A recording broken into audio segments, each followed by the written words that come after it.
ages are beginning to realize that the future will be different.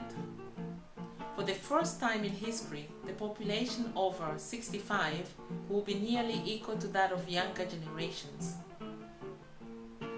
As the Nobel Prize-winning economist Robert Fogel put it, stay active physically and intellectually and surround yourself with younger people. Intergenerational learning valorizes the skills and increases the dialogue among generations. Participating in intergenerational activities helps older adults to feel useful and to maintain active lives. For young generations, interacting with the elderly provides a chance to enrich their personal experience by deeper understanding their community, history, and culture. They also get a chance to demonstrate their own knowledge and capabilities.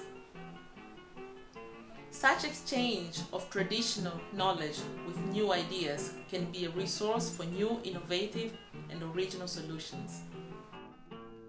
Mountain areas in Europe are territories of natural and cultural diversity, but in many areas their inhabitants face marginalization, lack of opportunities, and out-migration. The project Bigfoot, Crossing Generations, Crossing Mountains, funded by the European Lifelong Learning Programme, is one example of an initiative promoting intergenerational learning in the context of sustainability. Intergenerational learning happens when individuals of different generations share their knowledge and learn together.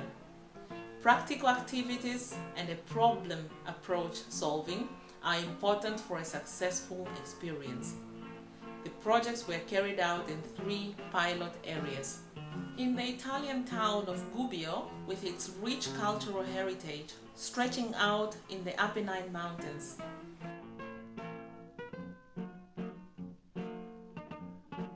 In Berkovica, in the historical and natural environment of the Western Balkan Mountains in northwest Bulgaria.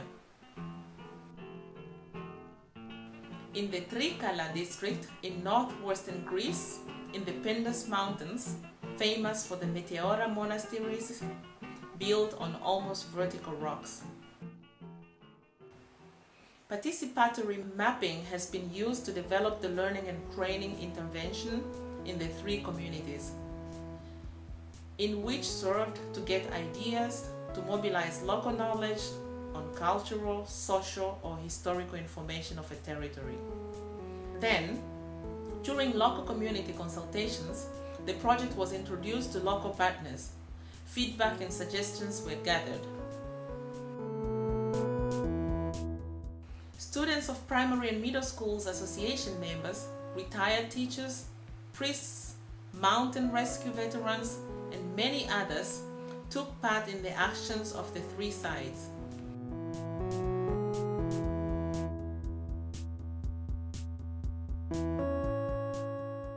Different actions were carried out in the pilot regions. In Gubbio, for example, during intergenerational cooking courses, the members of the local Center for Older Adults trained the youngsters in becoming a great master chef. The interaction also included information on local products and recipes, intercultural cooking, and the knowledge of minimizing food waste. Around Berkovica, during hiking trips, the intergenerational Bigfoot participants have discovered the intimate connection between the surrounding nature and the history of their community.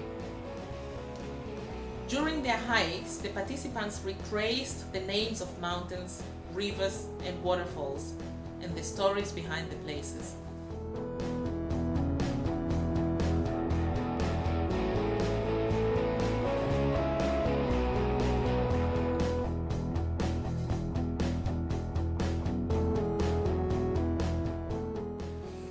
Thus, the name Ženska Rijeka means women's river and goes back to the Ottoman Empire when it was used by women for washing and bathing. In Trikala, Bigfoot sessions were dedicated to the exploration of traditional crafts such as wood carving and icon painting.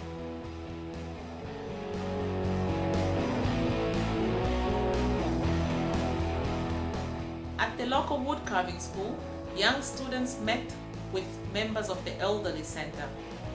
Some of them were former instructors or students in the school.